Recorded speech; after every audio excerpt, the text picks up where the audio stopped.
डल news में आपका स्वागत है और मैं आपसे मुखातिब हूँ समीर अब्बास। इल्मो फ़न के चमन में गुलाब बन के रहो, इल्मो फ़न के चमन में गुलाब बन के रहो, जवाब मिल ना सके लाजवाब बन के रहो।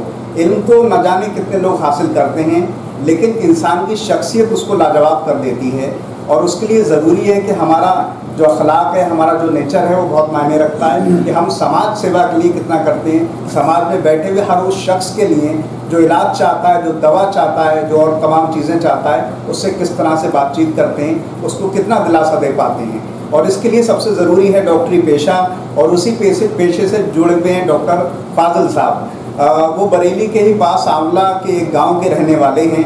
गाँव से उठकर जो उन्होंने मुकाम हासिल किया वो यकीनन काबिल तारीफ़ है। जाहिर सी बात है कि उन्होंने MBBS जो है अपना KGMU से किया। जब ये सिलसिला आगे बढ़ा तो उन्होंने अपने और तालीम में और इजाफा करते हुए, अपने माँ बाप का नाम रोशन करते हुए उसके बाद उन्होंने जो है कानपुर से MS किया। जब ये सिलसिला आगे बढ़ा तो अपनी तालीम के बाद तजुर्बे में इजाफा करने के लिए वो दिल्ली चले गए और वहाँ से इस छात्र जीवन से लगातार सियासत से जुड़े रहे। और उसके बाद क्योंकि बरेली की मिट्टी और बरेली की खुशबू में ये बात है कि वो अपने हीरे को तलाश लेती है, इसी वजह से वो तकरीबन 17 साल पहले बरेली आ गए और वहाँ पर उन्होंने तमाम दीगर अस्पतालों से एक शुरुआत करते हुए पिछले तकरीबन 5 साल पहले आला हज़रत अस्पताल की नींव डाली और उसी अस्पताल ने कोरोना काल में हज़ारों ज़िंदगियों को बचाया।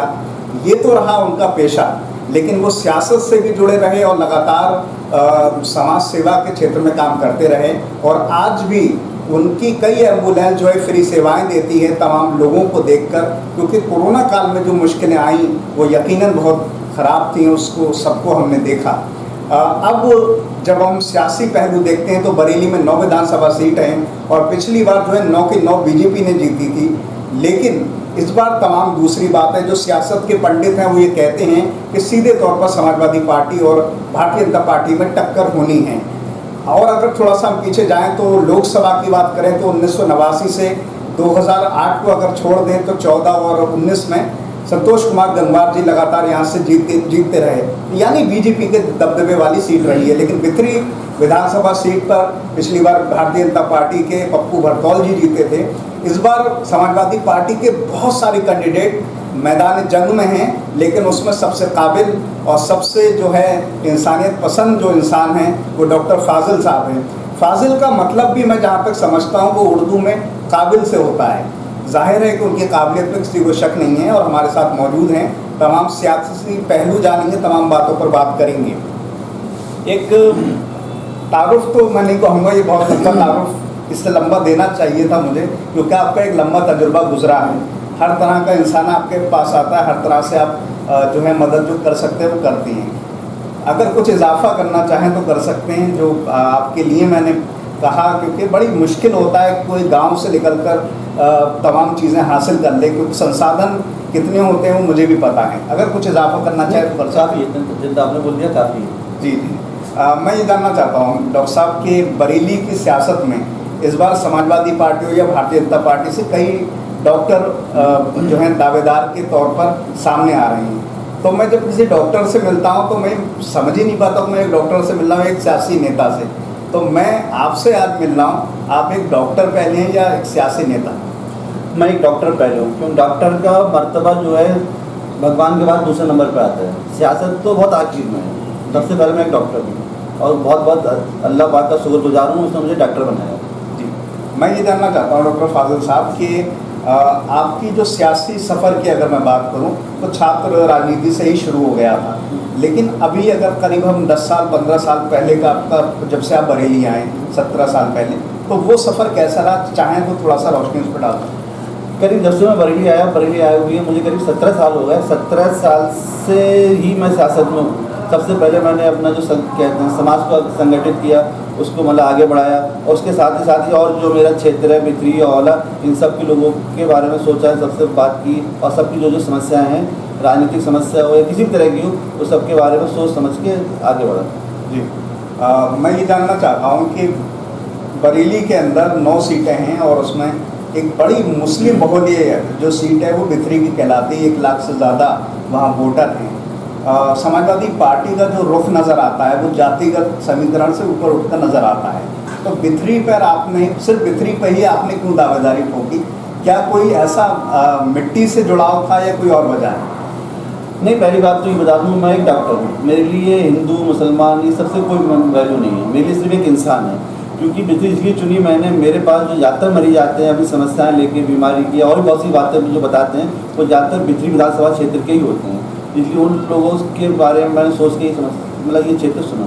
जी, आप समाजवादी पार्टी से लगातार जुड़े हुए हैं और लगातार उसमें बदलाव भी देख रहे हैं। तकरीबन 15 साल 20 साल की सियासत में बहुत सारे बदलाव आए हैं। तो ये जो बदलाव की आहट है खासतौर से बरेली के लिए, इसको किस तरह से देखते हैं? क्योंकि नया संगठन भी बना है इस बीच, तो मैं चाहता हूँ इस पर भी एक ज़रा रोशनी डालें, क्योंकि आप पुराने हैं, सीनियर लीडरों में आपकी गिनती होती है। बदलाव हमेशा अच्छा ही होता है जी, उम्मीद है इस बार भी अच्छा होगा पार्टी के लिए।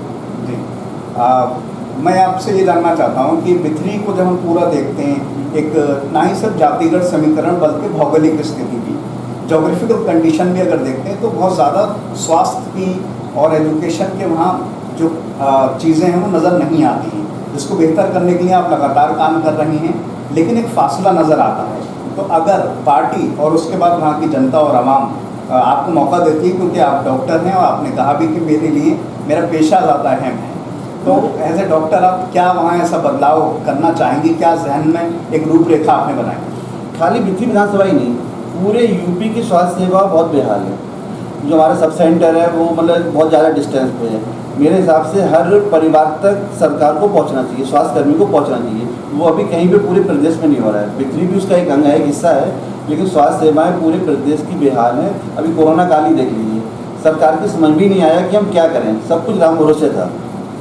तो बहुत बुरा हाल है इन सब के, मतलब बिथरी भी पूरे यूपी के बारे में सरकार को सोचना पड़ेगा। मैं भी सोचता हूँ मैं कि बिथरी को किस तरह आगे बढ़ाया जाए, बिथरी में स्वास्थ्य सेवा अच्छी की जाए, इन सब के बारे में सोचना पड़ेगा हम सबको।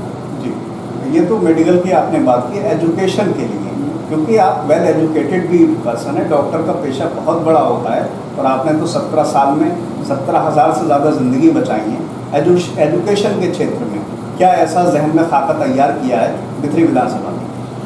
बिथरी विधानसभा में एजुकेशन का ही बहुत बुरा हाल है, और बिथरी नहीं मतलब पूरी यूपी का बहुत बुरा हाल है। आप ये देख लो, बिथरी विधानसभा में मुश्किल से जो लड़कियों के स्कूल हैं 7-8 हैं, जबकि हर गांव में जहाँ भी आप मतलब 100-200 लड़कियाँ स्कूल में जा रही हैं, हर किसी की अलग इंटर कॉलेज होना चाहिए।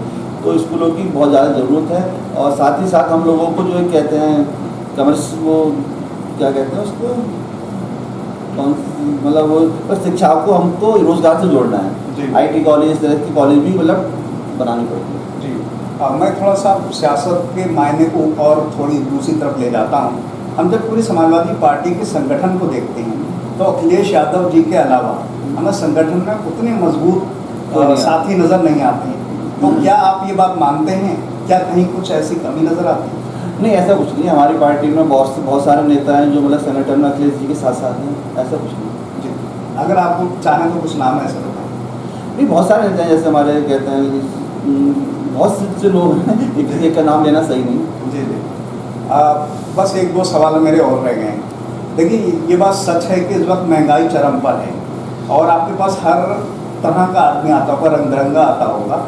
और ये जो महंगाई का पूरा वो देख रहे हैं 14 से लगातार बढ़ी रही है, जबकि ये एक बहुत बड़ा नारा था भारतीय जनता पार्टी का कि महंगाई को कम करेंगे, पेट्रोल हो, डीजल हो या और भी तमाम चीज़ें, क्योंकि जब ईंधन बढ़ता है तो महंगाई और बढ़ जाती है, तमाम चीज़ों पर असर होता है। तो किस तरह से देखते हैं, ये जनता का बड़ा अहम मुद्दा है इसमें? मैं सभी अपने बिथरी विधानसभा के क्षेत्रवासियों से कहना चाहता हूँ कि परेशान होने की ज़रूरत नहीं है।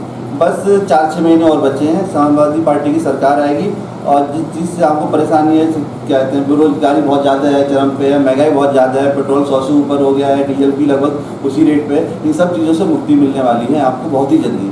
बस आप सब लोगों से अनुरोध है, आवेदन है कि किसी तरह से समाजवादी पार्टी की सरकार बनाइए, समाजवादी पार्टी को वोट दीजिए, हम सबकी इंशाल्लाह परेशानी दूर होगी।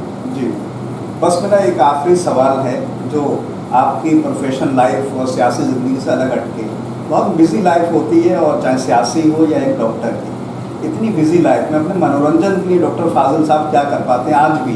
क्योंकि वो भी एक ज़िंदगी का अहम पार्ट है। उससे भी हम गुरेज नहीं कर सकते, नज़र नहीं बचा सकते, चाहें तो रोशनी डाल सकते हैं। खासतौर हाँ। से बिथरी की आवाम के लिए तो ये बहुत बड़ा पैगाम होता है।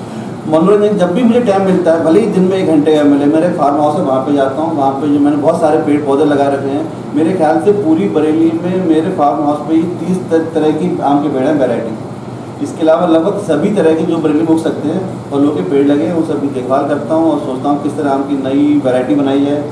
इस तरह पे सीट पर अपना टाइम मतलब मेरा शौक है जी। बस एक मैं चाहता हूँ आखिरी कि कोई पैगाम, कोई मैसेज ज़रूर दें, और ख़ास तौर से क्योंकि आप डॉक्टर हैं, बहुत सारे बच्चे डॉक्टर बनना भी चाहते हैं, उनके लिए और अपनी आवाम के लिए, बरेली के आवाम के लिए, ताकि वो जो है आने वाला अपना मुस्तकबिल और बेहतर कर सकते हैं। आपका पैगाम बहुत बड़ा हो जाता है कि एक डॉक्टर वो भी 17 सालों से लगातार बरेली में सेवाएं दे रहा है, तो यकीनन बड़ी बात है कि शिक्षा बहुत ज़रूरी है। पढ़ाई हर हालत में करनी है, भले ही 2 रोटी खाएं, पढ़ाई ज़रूर करें। और साथ में नौकरी के भरोसे ना बैठें कि नौकरी, सरकार सबको नौकरी देगी। अपना स्वयं का बिजनेस शुरू करें, स्वरोजगार शुरू करें, उससे दूसरे लोगों को भी रोज़गार मिलेगा। सरकार सबको नौकरी नहीं दे सकती।